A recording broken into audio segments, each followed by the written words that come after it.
Sir market के big data किस तरफ इशारा कर रहे हैं? लाइफ हाई से निफ्टी करीबन करीबन 13% नीचे है तो bank Nifty 15%, mid cap select 11% नीचे है तो स्मॉल कैप करीबन करीबन 20% नीचे है। ये इसलिए बताना ज़रूरी है, रोज़ मैं आपको अपडेट इसलिए देता हूँ ताकि आपको ध्यान रहे कि आप खड़े कहाँ हैं, और इस रोज़ इसलिए भी बता देता हूँ ताकि आपको याद रखने की ज़रूरत नहीं। भाई अल्टीमेटली मेमोरी की तो लिमिटेशन है, और भाई आपको पता है कि नहीं पता है जी। पिछले 5-6 महीनों में समझिए नवंबर दिसंबर के बाद जो मेमोरी है ना, मेमोरी चिप्स, उसके दाम इंटरनेशनल मार्केट में 10 गुना हो गए, 8 से 10 गुना हो गए। इसलिए मेमोरी की बहुत इंपॉर्टेंस है। तो वहाँ तो आर्टिफिशियल बाहर की मेमोरी मिल नहीं रही, खुद की बचा के रखें, इसलिए आप याद ना रखें, मैं हर रोज़ आपको बता दूंगा। इतना हम नीचे। निफ्टी और बैंक निफ्टी लगातार तीसरे दिन तेज रहे हैं। Nifty, bank Nifty, mid cap select और स्मॉल कैप चारों इंडेक्स ने कल हायर हाई हायर लो बनाया, हल्की मजबूती के संकेत दिए हैं। इंट्राडे में कल निफ्टी ने 23,000 के करीब 22,998 और बैंक निफ्टी ने 52,704, ये एक हफ्ते का हाई बनाया है इंट्राडे में। और इस बीच में जो सबसे बढ़िया मजबूती की तरफ बढ़ता दिख रहा है वो आईटी, जो सबको नापसंद था, किसी को समझ में नहीं आता था। हमने बहुत अच्छी रिसर्च करके रखी आईटी शेयरों के लिए कि क्यों आईटी ओवरसोल्ड है और आईटी शेयरों में क्यों निवेश करना चाहिए। आईटी शेयर ही बाजार को बचाने का काम करता दिख रहा है। मेटल इंडेक्स भी 2 हफ्तों की ऊंचाई पर, लेकिन बाजार को सपोर्ट देने का काम, और एक अगर सबसे मजबूत सेक्टर इस वक्त बाजार में कोई है तो आईटी है। और एकदम हमने सही वक्त पर बाजार के सबसे मजबूत सेक्टर बैंक निफ्टी को हटाकर आईटी पर फोकस किया। बैंक निफ्टी में हमने साफ कहा अब बैंक निफ्टी नहीं लेना है, रेट सेंसिटिव शेयरों से दूर रहिए, आईटी पे आइए। और आप देखिए रुपए ने भी सपोर्ट किया ऑफ कोर्स अनडाउटेडली, और सबसे पिटा हुआ शेयर जहाँ वैल्यूएशन आकर्षक थे, और एक स्टॉक जिसमें हमने कहा भी था कि सबसे ज़्यादा अट्रैक्टिव लगता है विप्रो डिविडेंड यील्ड के हिसाब से, जहाँ 5% से ज़्यादा की, और सबसे ज़्यादा बढ़ने वाला भी वही रहा है। बिल्कुल, ऐसे समय में जहां पर सबने इसे राइट ऑफ कर दिया था, हमने सबसे पहले एक बहुत ही बोल्ड कॉल इस पूरे सेक्टर को लेकर ली और कहा आपको कि अब आप यहां बिकवाली से बचें और अब खरीदारी का मौका आ रहा है। और देखिए अभी से नहीं, हमने कई हफ्तों पहले ही आपको इसके लिए तैयार किया था और अब आप इसका नतीजा देखिए। IT is one of the best performing sectors. हमारे आईटी शेयर थोड़े गिरे थे जेफरीज वगैरह की रिपोर्ट के बाद, तो कुछ हद तक कल एडीआर जो गिरे हैं वो हमारे बाजार को रिएक्शन दे रहे थे। अब गिर भी जाए तो निचले लेवल पे आपको शॉर्ट नहीं करना है। गैप से अगर आईटी शेयर खुलते हैं आपको शॉर्ट नहीं करना है। हाई रिस्क इन्वेस्टर धीमे धीमे पैसा लगाएं। कहाँ लगाएं? जिन आईटी स्टॉक्स में 5-6% के आसपास की डिविडेंड यील्ड आने लगी है, जैसे कि विप्रो में आ गई है, वहां लगा लीजिए। तो आपके लिए क्या एक डिविडेंड का क्वेश्चन है, ठीक है। तीसरा, सीधा शेयर खरीदने के बजाय आईटी इंडेक्स, आईटी सेक्टर को ट्रैक करने वाला म्यूचुअल फंड खरीदिए। हमारी राय है 1 से 2 साल के लिए निवेश करें। हर 5% की गिरावट में 3 चरणों में 5%, मतलब ऐसा नहीं कि 5% लगाते ही जाएं, 3 बार में लगा लें, मैक्सिमम पैसा बस उतना काफ़ी है।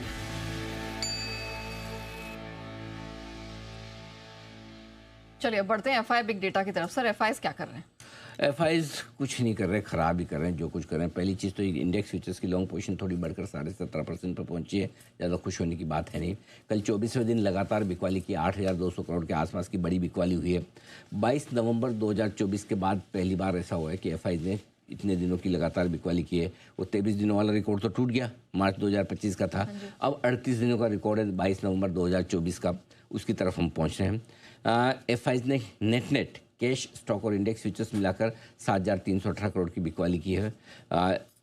एक इंटरेस्टिंग चीज़ दिख रही है हम जो इस बिकवाली के आंकड़े में, स्टॉक फ्यूचर्स नहीं बेच रहे हैं एफआईज लगातार चौथे दिन स्टॉक फ्यूचर्स। तो इंटरेस्टिंग मालूम क्या है, स्टॉक्स में थोड़ी खरीदारी है लेकिन इंडेक्स लेवल पर बिकवाली है एफआईज की तरफ से, वो समझ में आ रहा है। घरेलू फंड्स लगातार 26वें दिन दिल और खजाना खोलकर खरीदते दिखे हैं।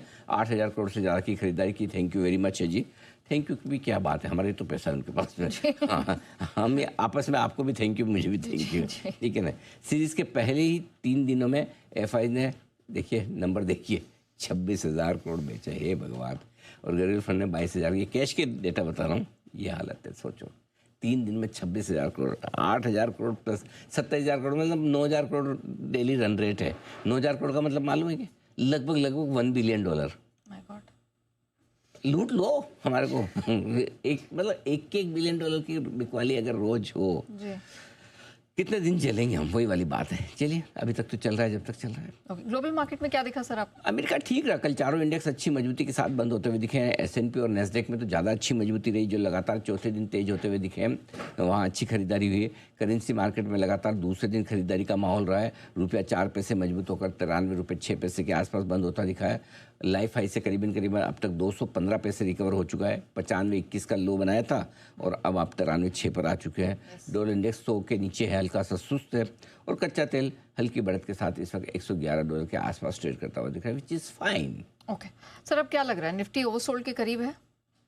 हाँ, है तो सही। और ये बात मतलब आज की नहीं, मैं डेटा बता रहा हूँ। देखिए, हमने 2 तरीके से बताया कि निफ्टी क्यों ओवरसोल्ड है, वहाँ से एक अच्छी रिकवरी भी आई। पहली चीज़ तो ये कि हमने इंडिया विक्स के बेसिस पे कहता है 30 मार्च को इंडिया विक्स हुआ था 27.89 पर बंद।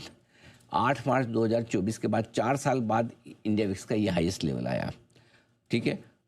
2024 जून में वहाँ पर भी इंडिया विक्स हाईएस्ट लेवल पर पहुँचा था, और तब निफ्टी उस दिन 6% घटा था, और वहाँ से एक महीने में 11% की तेजी हुई है, ठीक है ना। तो ये आपके लिए इंडिया विक्स आपको बता रहा था कि कमजोरी के संकेत, मतलब ओवरबॉट, इंडिया विक्स से ओवरबॉट होने के संकेत, जो कि निफ्टी के लिए ओवरसोल्ड होने का संकेत था। दूसरा संकेत हमने लिया RSI से, रिलेटिव स्ट्रेंथ इंडेक्स, जो होती है कि ये अगर RSI बहुत नीचे, इसका मतलब है कोई भी इंडेक्स या स्टॉक ओवरसोल्ड है। RSI बहुत ऊपर है, इसका मतलब ओवरबॉट है। RSI 30 के नीचे आते ही निफ्टी ओवरसोल्ड होना शुरू करता है। इस बार 9 मार्च को 28 का लेवल पहली बार टच किया था, ठीक है। 2022 से लेकर अब तक 7 बार ऐसा हुआ है जब निफ्टी का RSI ओवरसोल्ड हुआ है, और 7 में से 6 बार बड़ी तगड़ी रिकवरी आई है निचले हिस्सों से। एक बार खाली अक्टूबर 2024 छोड़ दे तब नहीं आई थी, 25 अक्टूबर 2024 को RSI 28 पे पहुंचा था, लेकिन उस समय नहीं है, एक आध एक्सेप्शन होता है। बट 7 में से 6 बार को आप फोकस करेंगे ज़्यादा बजाय। 6 बार जो रिकवरी आई है वो 3 दिनों से लेकर 2 महीनों के पीरियड के बीच में कितनी, 0.7% से 18% तक की, मिनिमम 0.7% की आई है, और मिनिमम 3 दिनों में ही रिकवरी आ गई, करेक्ट। इस बार क्या हुआ है, 2 अप्रैल को अभी हमने बनाया 22,182 का लो। वहाँ तक जो जैसे ओवरसोल्ड हुआ 28 हुआ 9 मार्च को, वहाँ से 2 अप्रैल तक 6.5% और घटा है निफ्टी। इस बीच में 2 रिकवरी मिली है निफ्टी में। एक 23 मार्च का लो था 22,471, वहाँ से 1000 पॉइंट की 23,475 की रिकवरी मिली, करीबन 1000 पॉइंट की वहाँ मिली है, 4.5% की। दूसरी रिकवरी अभी मिली है इसी महीने 2 अप्रैल को 22,182 बनाया आपने, और वहाँ से कल तक ही एक ही दिन में, 2 अप्रैल के बाद 3 दिन छुट्टी थी, भूल गए ना, याद है ना, हाँ, तो सीधा वापस अभी हम खुले हैं 6 अप्रैल को, ठीक है ना। 816 पॉइंट की रिकवरी 0.4% की। आप देखो 2 अप्रैल के लो से 6 अप्रैल के 2 ट्रेडिंग सेशन में हाई और लो में 800 पॉइंट के। तो कई बार ये हो रहा है कि जब जब ये RSI ओवरसोल्ड होता है आपको रिकवरी देता है, वो देता हुआ दिख रहा है। अभी तो खैर RSI ऊपर है, बट वापस से अगर ओवरसोल्ड होगा तो रिकवरी के संकेत देगा, और वो दिए भी हैं। ठीक है सर, अब मैं बैंक निफ्टी के बारे में जानना चाहती हूँ। अब जैसा इसका प्रदर्शन हमने हाल फिलहाल में देखा है, क्या लग रहा है अब इसकी कमजोरी दूर हो गई एटलीस्ट? देखिए, बैंक निफ्टी ने कल एक अच्छी क्लोजिंग दी है। बैंक निफ्टी के लिए क्या है, 51,625 और 52,275 बड़ी क्रूशियल रेंज है। कल भी हम बात कर रहे थे नया इसकी, इस रेंज में बार बार आकर अटक रहा था, क्योंकि 30 मार्च को गैप डाउन ओपनिंग के बाद ये रेंज है ना रुकावट के तौर पर आ गई थी। कल एक बढ़िया काम क्या हुआ है, 52,300 के ऊपर बंद होना जरूरी था, वो हो गया, और वो बंद होते ही कमजोरी खत्म होने का पहला संकेत बैंक निफ्टी से मिला है। कल 52,600 पर बंद हुआ, तो कल बैंक निफ्टी ने क्रूशियल लेवल को पार किया है, और पहली बार इतने दिनों में मैं ये तो नहीं कहूँगा कि मजबूती का संकेत लौटा है, मैं ये जरूर कहूँगा कि कमजोरी खत्म होने का संकेत कल पहली बार बैंक निफ्टी ने दिया है। अच्छा, तो अगर आज फिर से 52,300 के ऊपर 300 पॉइंट का क्वेश्चन है, अगर उसके ऊपर बंद हो जाए तो थोड़ा सा कमजोरी कम होने का, खत्म होने का कंफर्मेशन मिलेगा। ये बात ध्यान में रखें, जब भी रिकवरी आएगी, जब भी तेजी वापस बनेगी, तो भागेगा बैंक निफ्टी ही पहले ज़्यादा, भले ही कमज़ोर है लेकिन गिरने में आगे है, तो रिकवरी में भी ये रहेगा आगे। तो आपका सवाल बहुत अच्छा है, कमजोरी होने का संकेत कल पहली बार मिला है। और ये 52,300 की कंफर्मेशन हमें क्यों चाहिए? क्योंकि कई बार क्या होता है, आजकल का मार्केट ऐसा है ना, बहुत न्यूज़ फ्लो ड्रिवन है। एक खबर आपको मार्केट को gap up gap down opening कर देती है, ऊपर नीचे कर देती है, दिन के दौरान कोई खबर आ जाए, सो इसलिए आप एक दिन कोई डेटा के बेसिस पे ब्रेकआउट या ब्रेकडाउन ना माने। कंफर्मेशन का आजकल कंफर्मेशन ज़्यादा जरूरी है। नॉर्मल मार्केट हो तो ज़्यादा कंफर्मेशन, 300 पॉइंट ऊपर बंद होना अपने आप में कंफर्मेशन है, जो लेवल आपको चाहिए, ठीक है। लेकिन इस तरह के मार्केट में एक दिन जरूरत पड़ने पर 2 दिन कंफर्मेशन लीजिए, कंफर्मेशन जरूरी है। ठीक है।